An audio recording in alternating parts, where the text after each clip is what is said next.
Bill Nye the Science Guy. Oh hey everybody, I'm Jill Nye and I'm here to talk to you today about enzymes. They're wonderful things. They help aid the digestion of food for plants and animals.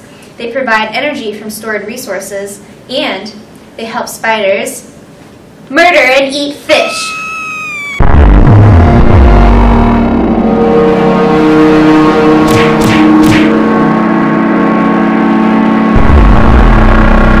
So, what exactly are the scientific mechanisms that make fish-eating spiders possible? Natural selection, the process whereby organisms better adapted to their environment tend to survive and produce more offspring. Fitness, a measure of an organism's success in producing viable offspring, and of the offspring's subsequent ability to survive and reproduce. Let's ask our special correspondent from London, researcher Dr. Iris Arachnid.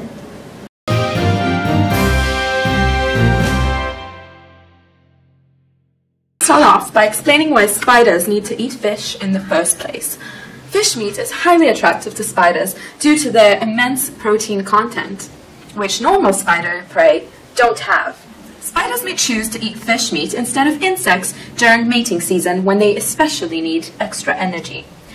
Enzymes are important biological concepts in fish predation. When a spider finds a fish he wants to eat, the spider gets a hold of the fish and drags it over to a dry area, usually on top of a plant, log, rock, or tree trunk. The spider then injects digestive enzymes into the fish and sucks the tissue dissolved by the enzyme out. This feeding behavior is common to all species of spiders involved in fish predation. Iris, why does the spider have to take the fish out of the water before feeding? That way, the spider is stronger and superior to the fish, even though the fish is larger than the spider. The fish can't escape the spider on land, so eating on land, not on water, must be an adaptive mechanism that fish-eating spiders have passed on through natural selection from generation to generation and amongst different populations. This is a characteristic common to all populations of fish-eating spiders. So where are these spiders usually located, and how big are they? These semi-aquatic spiders can be found on all continents, except for Antarctica. The majority, however, appear on the east coast of North America. The fish, on average, are more than twice the size of the spider and 4.5 times the spider's weight. Wow, that's so interesting, and also terrifying for the poor fish. Indeed, it's also important to note that the fish being predated usually pertain to one type of fish, the freshwater kind.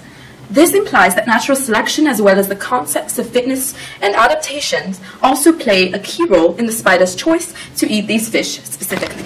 What other factors are at play in these spider-eating fish? The spiders use neurotoxins to target the neuronal and presynaptic membrane proteins to paralyze their prey. Quick side note, a neurotoxin is a poisonous protein complex that acts on the nervous system, negatively affecting the function of nervous tissue. The most prevalent neurotoxin often affects the sodium-potassium ion channels, which allows neurons to send a signal. When the neurotoxins go into effect, they disrupt these channels, preventing a neuron from sending a signal, which leads to paralysis and eventually death. To wrap this up, we talked about a lot of different scientific concepts today and how they relate to fish-eating spiders. The ability to eat fish is an adaptation that has developed in various spider species. This occurred because of natural selection. Spiders with the ability to eat fish have a higher fitness and therefore have passed on this trait throughout time. Spiders use neurotoxins to paralyze their prey and enzymes to digest them. Isn't science fascinating? Until next time, I'm Jill Nye. Bye, kids!